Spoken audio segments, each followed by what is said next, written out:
Hello everyone, this is Meenakshi and today in this video we solve exercise 4.3 question number 2.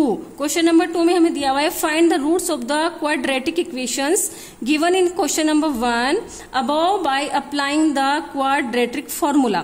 तो आपको यहाँ पे quadratic formula लगा के इन इक्वेशन को सोल्व करना है. ठीक है, पहले आपका जो फर्स्ट क्वेश्चन था उसमें आपने कंप्लीटिंग द स्क्वायर मेथड से इनके रूट्स निकाले थे, लेकिन इस बार आपको रूट्स कैसे निकालने हैं? क्वाड्रेटिक फॉर्मूला निकाल के. ओके, क्वाड्रेटिक फॉर्मूला की हेल्प से. क्वाड्रेटिक फॉर्मूला था हमारा x is equal to, x की वैल्यू क्या थी? Minus b plus minus root b square minus 4ac और अपॉन 2a. यहां पर हमारे दो रूट आते थे इक्वेशन के. पहला रूट तो हमारा आता था इसकी बी स्क्वायर माइनस 4ac की पॉजिटिव वैल्यू के साथ प्लस साइन लेके. दूसरा हमारा रूट आता था बी स्क्वायर माइनस 4ac की नेगेटिव वैल्यू लेकर, नेगेटिव साइन के साथ वैल्यू लेकर. ओके, तो यहां पर हमें क्या करना है? यहां पर हमें पहले बी स्क्वायर माइनस 4ac को फाइंड करना है. ठीक है, तो पहले बी स्क्वायर माइनस 4ac को वैसे हम क्या बोलते हैं? डी बोलते हैं. डी का मतलब होता है डिस्क्रिमिनेंट. तो यहां पर पहले हम डी निकाल लेते हैं. और अगर जो ये हमारा डी है, ठीक है, डी मतलब बी स्क्वायर माइनस 4ac है, अगर ये क्या आता है? जीरो से बड़ा आता है या जीरो के इक्वल आता है, तो इसका मतलब इस इक्वेशन के रियल रूट्स आएंगे. ओके, लेकिन अगर क्या होती है दूसरी कंडीशन में, बी स्क्वायर माइनस 4ac की जब आप वैल्यू निकालते हो, अगर वो क्या आती है? स्मॉलर देन जीरो आती है. ठीक है ना, वो आती है नेगेटिव में आती है, नेगेटिव इंटीजर आता है, कोई भी -1 -2 आता है, तो इसका मतलब इस इक्वेशन के रियल रूट्स नहीं है. ओके, तो यहां पर आपको ये करना है. तो देखो, जब इस क्वेश्चन को करेंगे तो बहुत इजीली आपके समझ में आ जाएगा. चलिए हम स्टार्ट करते हैं. सबसे पहले तो आपको पता होना चाहिए इस इक्वेशन में a क्या है, b क्या है और c क्या है. एक्स स्क्वायर का कोफिशिएंट क्या होता है? a होता है. एक्स का कोफिशिएंट क्या होता है? b होता है. और कांस्टेंट टर्म हमारी क्या होती है? c होती है. लिख लो यहाँ पे a is equal to 2, b is equal to -7. Minus का साइन जरूर लगाना है, माइनस के साइन के साथ लिखना है. ठीक है, माइनस का साइन अगर है तो -7 और c इज इक्वल टू 3 है. अब पहले आपको मैंने क्या बताया? d निकालना है इसमें. ठीक है, पहले आप देखो रियल रूट्स है नहीं है इसके. d इज इक्वल टू क्या था? d इज इक्वल टू क्या है? B square minus 4ac. B square क्या है आपका? -7 का स्क्वायर माइनस 4a क्या है? 2 क्या है. ठीक है, c क्या है? 3 है. तो क्या आ गया आपका?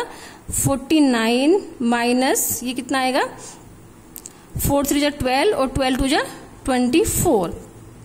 कितना आ गया?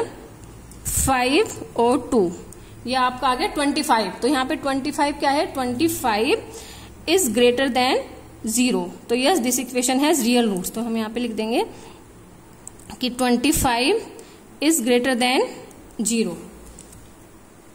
सो द गिवन इक्वेशन या द इक्वेशन लिख लो, this equation, the given equation has real roots which can be find. ठीक है, बस यहाँ पे आप फाइंड कर लो. which can be find by using this, या ठीक है, which can be find. चलो फाइंड करते हैं हम. कैसे फाइंड करते हैं? कैसे बताया था मैंने आपको? यही लगाना है. ठीक है, x is equal to minus b कर दो, इसमें प्लस माइनस, और यहाँ पे अब d कर दो, d upon 2a. x is equal to minus b के प्लेस पे क्या लिख दो? -7. माइनस का ये साइन बाहर कर दो और b के प्लेस पे -7 प्लस माइनस d के प्लेस पे क्या लिखना है? 25, क्योंकि d आपका क्या आया है यहाँ पर? d इज इक्वल टू आया है 25. तो 25 लिख दिया आपने अपॉन 2a. 2 और a आपका है यहाँ पर 2. कितना आ जाएगा? x is equal to minus minus plus, तो 7 हो गया. और यहाँ पर ये आ गया आपका प्लस -5 आ गया, √25 का अपॉन 4 आ गया. ओके, अब फिर दोबारा से वही काम करना है आपको. यहाँ पर 5 को एक बार पॉजिटिव वैल्यू के साथ, पॉजिटिव साइन के साथ, और एक बार आपको इसको 5 को नेगेटिव साइन के साथ लेना है. तो चलिए हम करते हैं. If x is equal to 7 plus 5 upon 4, then x क्या हो जाएगा, then x is equal to हो जाएगा 12/4, 4 3 जा 12 means x is equal to आपका हो गया 3। और सेकंड में क्या हो जाएगा, second case if x is equal to 7 - 5/4, तो क्या हो जाएगा 2/4, 2 1 जा 2, 2 2 जा 4। अब आइए यहाँ पे आपकी x इज इक्वल टू 1/2, तो यहाँ पे आ गई ये आपके दोनों रूट्स ऑफ दिस इक्वेशन। अब हम करते हैं इसका सेकंड पार्ट। सेकंड पार्ट में देखिए क्या दिया हुआ है इसमें, सेकंड हमें दिया हुआ है 2x² प्लस x और -4 इज इक्वल टू 0। तो सेम करना है आपको, कहते हैं a is equal to 2, b is equal to क्या हो जाएगा 1x है तो 1 हो गया, और c इज इक्वल टू आपका हो गया -4। d निकाल लो पहले, d क्या है आपका b² -4ac, तो b² मतलब 1 का स्क्वायर -4, a क्या है 2 है और c क्या है -4 है, तो क्या आ गया आपके यहाँ पे 1 और 4 4 जा 16, 16 2 जा 32, तो ये हो जाएगा आपका -32। ओके, तो ये कितना हो गया आपका यहाँ पर, अच्छा 4a कितना है आपका 2 है और c क्या है -4, तो ओके सॉरी यहाँ पे प्लस हो जाएगा ना, 4 4 जा 16 माइनस माइनस प्लस हो जाएगा ना, तो 32। हाँ, तो 32 + 1 कितना हो जाएगा 33 हो गया। तो d की वैल्यू आपकी आ गई यहाँ पर 33। अब आप फिर दोबारा से वही निकालो जो आपको पता है, x इज इक्वल टू क्या होता है -b और प्लस माइनस और b² -4ac की प्लेस पे हमें क्या लिखना है, यहाँ पे d लिखना है, d/2a। अब आगे करते हैं -b के प्लेस पे क्या लिखना है 1, तो माइनस और b के प्लेस पे 1 और प्लस माइनस d के प्लेस पे क्या लिखना है 33, तो √33/2a के प्लेस पे 2 लिखना है। अब यहां पर कर लो इसको, -1 प्लस माइनस √33 और /4। अब यहां पर आप लिख लो कि x इफ, अच्छा यहां पर ना आप वो भी लिख सकते हो फिर कि यस दिस इक्वेशन, हाँ यहां पर ये लिखो यहां पर आप कि here d is greater than क्या है 0, ठीक है ना, 0 से बड़ा है ना, सो दिस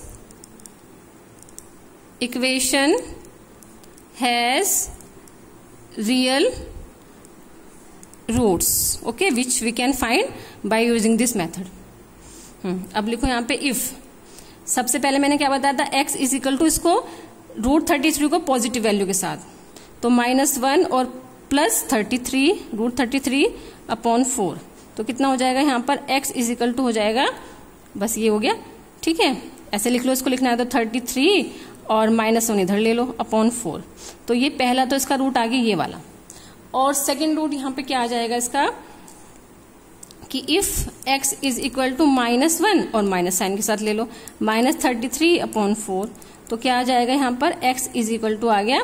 अब देखो ये यहाँ पर ये माइनस साइन यहाँ से रिमूव कर दो, तो रिमूव करने के लिए हम क्या करेंगे, पूरी इक्वेशन को हम यहाँ पर -1 से मल्टीप्लाई करेंगे, तो ये पूरी की पूरी इक्वेशन प्लस में हो जाएगी, ठीक है, तो मैं इसको डायरेक्ट कर देती हूँ, ये हो जाएगा 1 प्लस √33/4, ओके, या इसमें ये भी लिख लो 33 + 1/4, जैसे आपकी इच्छा ऐसे लिख लो, ठीक है, ये भी ठीक है, ये भी ठीक है, दोनों ठीक है। तो यहाँ पर भी ये आगे आपके रूट्स, देखो दोनों रियल रूट्स आए हैं, ठीक है ना, यहाँ पे पता चल जाता है आपको, जैसी आपकी d की वैल्यू 0 से बड़ी आती है, ठीक है, पॉजिटिव इंटीजर जैसी कोई आया तो आपको एकदम पता चल जाता है कि हाँ इसके इक्वेशन के रियल रूट्स हैं, तो रियल रूट्स होते हैं तो हम आगे इसको सोल्व करते हैं। ओके, अब इसका थर्ड पार्ट करते हैं। चलिए थर्ड पार्ट हमारा ये है, इसमें हम सबसे पहले लिख लेते हैं a is equal to 4, b is equal to क्या हो जाएगा, ये हो जाएगा पूरा, ठीक है, 4√3 और c इज इक्वल टू हो गया आपका 3। तो सबसे पहले आपको वही निकालना है, d निकालना है, d इज इक्वल टू क्या हो जाएगा b² -4ac, तो यहां पर हम निकाल लेते हैं अब b² -4ac, b² कितना हो जाएगा ये 4√3, ओके, b² -4, a कितना है आपका 4 है, ओके, और इंटू c क्या है 3 है, तो क्या आ गया आपके यहाँ पे 4 4 जा 16 आ गया, और 3 √3 इंटू √3 3 आ गया, माइनस 4 4 जा 16, 16 3 जा 48, तो कितना आ गया 48 माइनस 48, तो आपका यहाँ पे आ गया 0। तो देखो यहाँ पे आपकी d की वैल्यू क्या आई है, d क्या है यहाँ पे, d इज इक्वल टू 0 आया है, मतलब ये क्या है, d आपका है यहाँ पे इक्वल टू 0, चलो खैर इक्वल टू तो पहले ही लगा दिया हमने, यहाँ पे d इक्वल टू 0 आया। तो इस इक्वेशन के क्या होंगे, इस इक्वेशन के आपके अगर 0 आता है तो रियल रूट्स होते हैं, लेकिन यहाँ पे इक्वल रूट्स होंगे।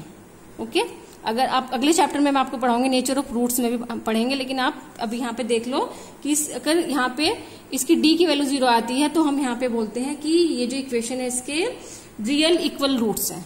ओके, इसके दोनों रूट्स इक्वल हैं, तो हम यहाँ पर लिख लेते हैं so the given equation has real equal roots. Okay, which can be find, या विच कैन बी, ठीक है ये लिख दो, which can be find by using कौन सा फॉर्मूला, वही क्वाड्रेटिक फॉर्मूला क्या था हमारा, x is equal to b square, sorry x is equal to था माइनस बी प्लस माइनस, और मैंने यहाँ पे बताया था आपको d लगाना है, और अपॉन 2a। अब यहाँ पे लगा दो, आप इसको वैल्यू पुट कर दो, माइनस बी के प्लेस पे क्या लिखना है आपको, ये माइनस का साइन पहले लगाओ और b की वैल्यू लिख दो, क्या है b की वैल्यू 4√3, और अब प्लस माइनस d क्या है आपका 0 आया है, कुछ नहीं है, ठीक है, और अपॉन 2, और a क्या है आपका 4 है, तो क्या हो जाएगा यहाँ पर, यहीं पे लिख देते हैं माइनस 4√3 अपॉन 4। अब देखो यहाँ पर ये, अच्छा सॉरी 4 नहीं, 4 2 जा 8 हो जाएगा, सॉरी, या यहाँ पर ये हम लिख देंगे 4 इंटू 2, तो 4 से 4 तो कैंसिल हो जाएगा, ठीक है, तो ये आपका यहाँ पे आया है माइनस √3/2। तो अब यहाँ पर आप इसमें फाइनल आंसर भी लिख सकते हो, नहीं तो आप यहाँ पे लिख दो कि so 2 roots of this equation are क्या हो जाएंगे, x is equal to minus √3/2, और दूसरा भी हो जाएगा x is equal to minus √3/2। तो स्टूडेंट्स यहाँ पर आपका हो गया सॉल्यूशन कंप्लीट। अगर आपको इसके किसी भी स्टेप में कोई भी डाउट है तो आप मेरे कमेंट बॉक्स में जरूर लिखना, ठीक है, मैं आपको दोबारा समझाने की पूरी कोशिश करूंगी। और अगर आपको वीडियो मेरी पसंद आती है तो इसको लाइक करना और शेयर करना, और मेरे चैनल को सब्सक्राइब करना। Thank you.